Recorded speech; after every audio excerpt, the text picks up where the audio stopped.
How to perform one sample student t-test in SPSS. You perform the test using an example question. A certain boat is designed to be of 4 inch in length. The length of a random sample of 14 boat are shown below. So the lengths are here. I have already input the data in SPSS.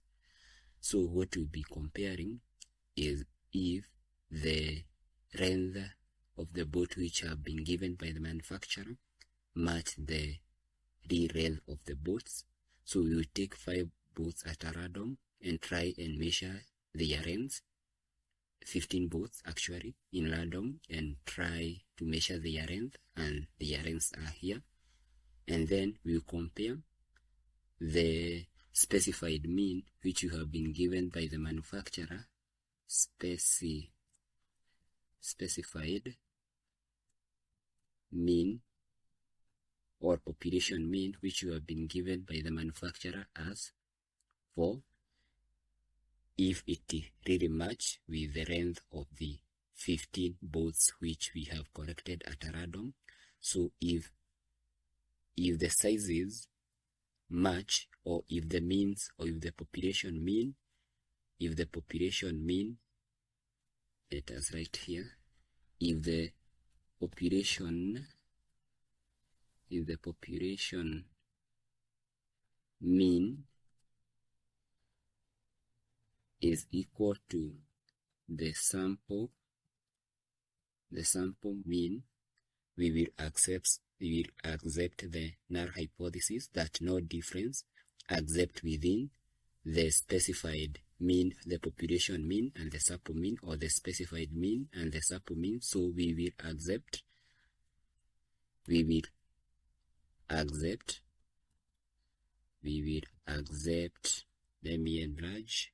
we will accept the null hypothesis. We will accept the null hypothesis if the population mean is equals to the sample mean. We will accept the null hypothesis. We always abbreviate the null hypothesis with HO. But if the length does not match with each other, or the population, let me take this one to the next slide. So we adopt an alternative hypothesis abbreviated with HA if the population mean does not rhyme with the sample mean. So if the specified mean of 4 does not equate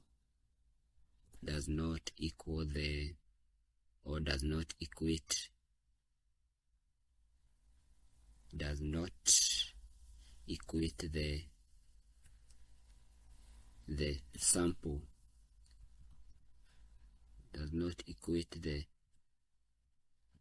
sample, mean, we reject the null hypothesis and adopt an alternative hypothesis.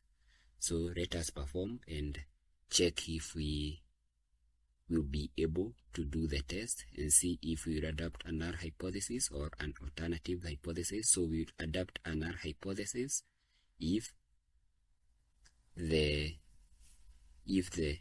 population mean is equal to the sample mean, or population mean is also the specified mean is equals to the sample mean. So let us get into our SPSS and compare the population mean and the sample mean.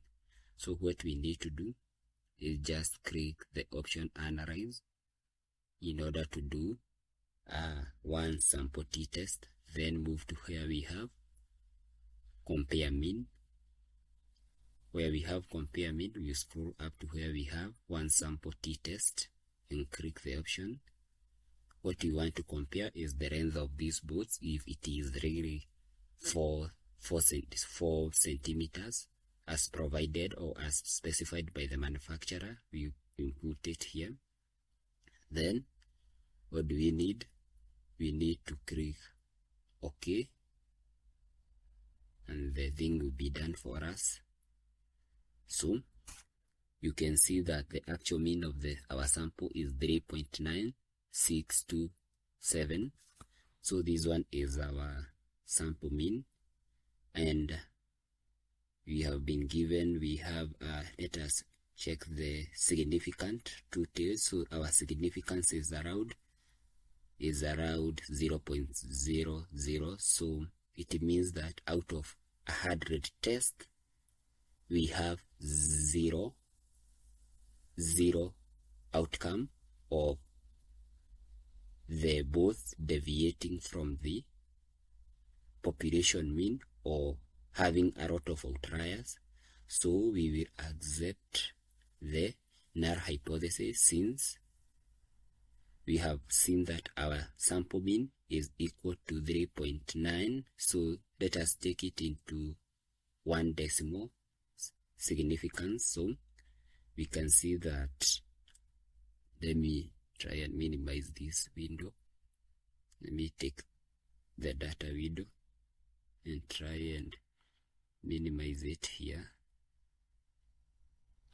So we can see that 3.9 is, we have like a significance level of 95% significance level or 99.9% of significance level. Since there is no big difference between 3.9 and 4, we will accept the null hypothesis, since the population mean was 4, but when we round off, it's somehow equal to 3.9, and I think now we are good to perform, and we have performed our one sample statistic or one sample student T distribution, and I think now we are good to go. You can see 95% confidence interval of the difference between the population mean and the sample mean. So I think that is it. So one sample t-test is mostly used in manufacturing or in sale of goods, where you try to assess the population, mean and the sample mean. For instance, when you buy a can of vegetable, it is written 400 grams, but it is so hard to confirm if it is really 400 grams, or when you purchase a loaf of bread which is written 400 grams, sometimes is very difficult to assess if the weight is really 400 grams, or in building industry, where we check the breaking strength of a steel pipe or a steel metal which will be holding the concrete. So thank you for watching. Kindly don't forget to give the video a thumb up if you get it helpful. Also, don't forget to watch the video showing you how to enter data in SPSS. Thank you.